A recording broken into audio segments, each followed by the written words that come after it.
And a good tip for you guys is actually to cover your screen. So I'm going to grab a Cobra here. I'm going to cover my screen so that I can't see it.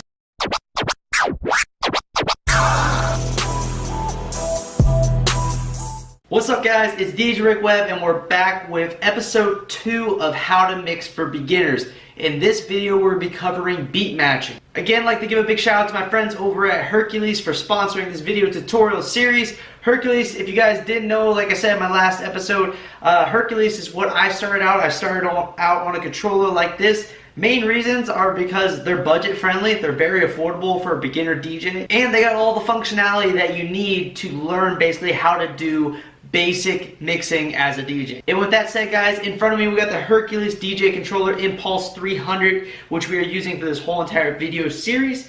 Today we're talking about beat matching. So there's some crucial things on the controller here that we're going to be using for beat matching. The main things on the controller here and on any DJ controller that you're going to be using for beat matching are our tempo / pitch faders right here for deck 1 and deck 2, and our jog wheel. Specifically, more or less, we're going to be using the outside of the jog wheel so we can bump the track back and forth. Now, before we actually get into beat matching 2 songs, we're going to want to do a little bit of setup here. So, first thing is you're going to want a pair of headphones. Main reason is you want to be able to listen to the song you're going to want to mix into. Now the next thing we want to do is actually on the controller, we want to take our tempo / pitch faders and put them back to nominal or 0% change on the pitch fader. Now on the Hercules DJ Inpulse 300, it's actually indicated by a green light. So once you get it back to nominal or 0%, you get a green light and you're all set and ready to go. On other controllers, it might be notched.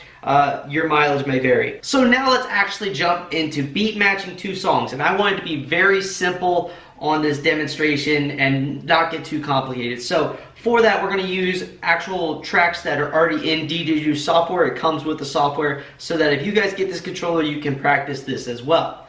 So what we're going to do is we're going to go to the DJ Juice, we're going to go to Song Library, and we're going to go to Demo Songs. And we're going to load up House Loop 1 and House Loop 2.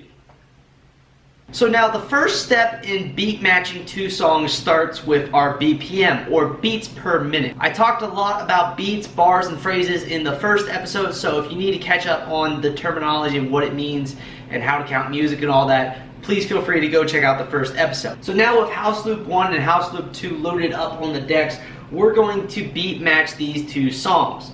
The first step in beat matching is to make sure your BPM is aligned. And by that I mean that your BPM is the same. The software automatically calculates the BPM of every song that you have and displays it on the screen here. So you can see 120 on House Loop 1 and 124 on House Loop 2. Now this is an estimate. It's not 100% exact. It's pretty dang close though most of the time. But just know for future reference, when you get into more complicated songs, it might not be exact, it might not be on point, and you will have to adjust it manually by ear, which is what we're going to be learning. But just starting off as a beginner, these 2 songs are actually pretty much dead on when it comes to the software, which means we're going to be able to take advantage of the beat align features in this controller, which I will show you guys as I'm doing this demonstration as well. So in a normal DJ situation, we already have a song playing, so I'm going to go ahead and play House Loop 1 and let it play. So with House Loop 1 playing, we're now going to want to match House Loop 2 to the same BPM. Now we could look at the software and see that this one's 120 and this one's 124, and we could just manually adjust it up until it's that point. Now instead of looking at your laptop, you can actually look at the DJ Inpulse controller and you can see that there is a red arrow on the tempo fader over here telling us to push this up. And as you push it up, you will eventually see the bottom one turn on right there, and then it'll turn off, letting you know that they are on the same BPM. So now that we have the same BPM, I'm actually going to pause House Loop 1 real quick. We can actually drop in House Loop 2. Specifically where we're going to drop House Loop 2 in, for this demo, we're just going to drop it in on the first beat of any bar. Mainly because we're just using house loops. These are just audio loops. They're the same beat repetitively. In the next video, we're going to talk about dropping it on the 1, and we're going to talk more specifically with using actual songs, with intro and outro edits, and how we're going to drop it in on the 1. But for this video, I want you guys just to focus on dropping it in on the first beat of any bar. Now, physically, how we're going to drop it in, we're going to go onto deck 2 here. We're going to grab the jog wheel, and right here is our first beat. We have that set. Keep a hold of the jog wheel and press the play button. The main reason behind that is so that when you let go of the platter, the song starts. So we're going to back it up. So now just sit there and practice going back and forth and pay attention to the arrow indicator here on the jog wheel that will show you where your beat's at. That way when you drop it in, you know the let go right there. Right there is our beat, right there. That's the beginning of our beat, so we know to drop it in right about in there. Okay?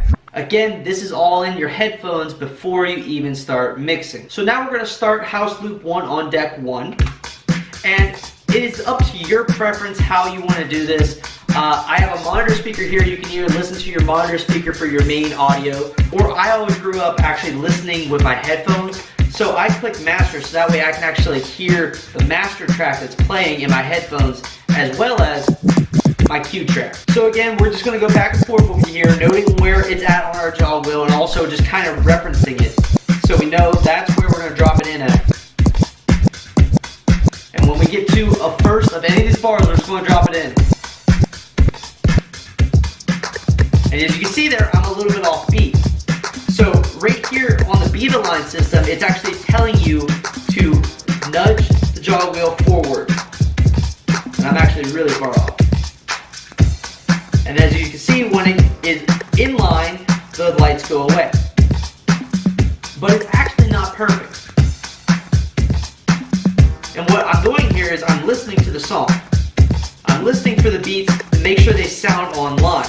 And the main thing I'm listening to is that second and fourth sharp note. And actually, a way to check that even better is to cut your low a little bit. And you can actually listen to it closer.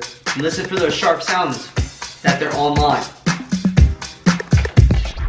So what I was saying there referred to the first episode when we talked about how the first beat is normally a kick and also your third is a kick. But your second and your fourth are normally a sharper snare sound or a clap sound, something sharper, and it's easier for you to actually line up a song based on those sharp notes. So you really want to listen to make sure that those sharp notes hit and are aligned when you're beat matching. So now let's jump in and do it again. I want to show you guys some other things that can help you learn. So let's get house loop 1 playing over here again. Let's get to the first beat on house loop 2. Press our play button so that way when we release it, it's all set and ready to go. And let's drop it in on any of these bars. And we're a little bit off, so we're going to beat batch it in.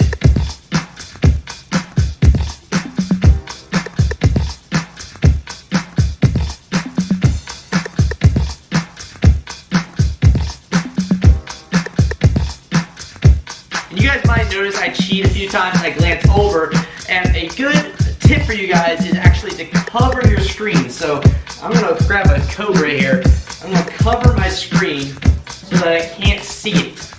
And this is actually a good strategy for you to actually train your ear. So another thing you can do if you're getting pretty good at dropping it in is actually to let a song play and kick it forward a little bit or something like that. And then now you know to move it back and just move it back until your ear can hear that those snares, those high-pitched sounds are aligned, and the song sounds good.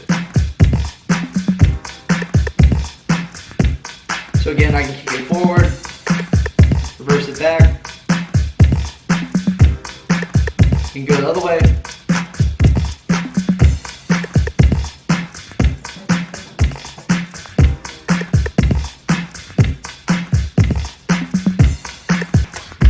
Now all I'm doing, guys, is just basically what the lights are indicating right there. I'm going back and forth, I'm pushing the song forward, I'm pushing the song backwards to align the two decks, and you guys can see that on the software as well. We're trying to get those beats aligned, mainly focusing on that second and fourth sharper sound. Now this will take time and practice for you to basically learn how to do it. You're basically training your ear, and the lights are a good way to help you train your ear at first. But eventually you're going to want to get to the point where you can shut off the beat align system and practice doing it without the beat align system. Now obviously when you go out and DJ, heck yeah, use all the advantages you possibly can get. Look at the screen occasionally if you have to, but you're trying to basically get to the point where you can do it naturally and you don't need the assistance of the extra technology. And actually on the Hercules DJ Impulse Controller 300, you can actually shut off the beat align system right here. It's just this middle button. You can shut it off and then you can practice mixing in the two songs without the lights. And that right there is a simple tutorial, guys, on how to beat match. A very beginner-based, simple tutorial. For you beginner DJs that are watching this video, take time and practice what I just demonstrated right there. Practice on using your pitch fader to get your 2 BPMs aligned. Practice on basically dropping in the song on the first of any bar. We'll worry about which bar you want to drop it in at in the next video and dropping it on the one. But for just the basics of this video, practice on dropping in the beat on the first beat of any bar. It'll be most easy if you guys get some house loops like this to practice with. Preferably around the 120 to 128 range is normally the easiest to work with. And then like I was showing you guys there at the end, kick the song that you're mixing in, push it forward a little bit, push it back a little bit, and then work your way to realign it basically. Listen for those sharp snare sounds, those clap sounds. Listen for them and try to identify which ones are the song that you're playing and which ones are the song that you're mixing in. And then determine if the song that you're mixing in, if those snare sounds are before or after the first song that's playing. That way you know to either push the jog wheel forward to catch it up or to push the jog wheel back to slow it down. In training your ear, I do want to note, guys, that if you do pick up this Hercules DJ Controller Impulse 300 right here with the software, the whole beat align feature makes learning 1,000 times easier. It's something I really wish I had when I was learning, because when I was learning, I was kind of doing this right here, looking at it and being like, oh, I'm behind, oh, I'm ahead, oh, I'm behind, oh, I'm ahead.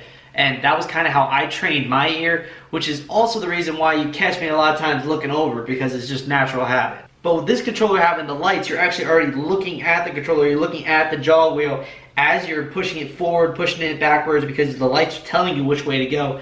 So I feel like that actually would help you a lot more, being a little bit more visual instead of looking over here and using muscle memory to tell you where to go with it. You're actually looking at it, it's telling you which way to push it. So that might sound weird, that's just my theory on it, but I think that would help me personally a lot more than the way I learned it. Anyways, guys, that's a quick beginner demo on beat matching. Once again, I'd like to give a big shout out to my friends over at Hercules for sponsoring this video. If you'd like to check out the Hercules DJ Controller Impulse 300, it is linked down in the description down below to where you can purchase it on Amazon. With that said, if you like this video, be sure to give it a big thumbs up. If you're not already subscribed to this YouTube channel, you're going to miss out on the new tutorials that are coming. Be sure to click that subscribe button. And like always, guys, my name is DJ Rick Webb. Keep them records spinning, and I will see you guys next time.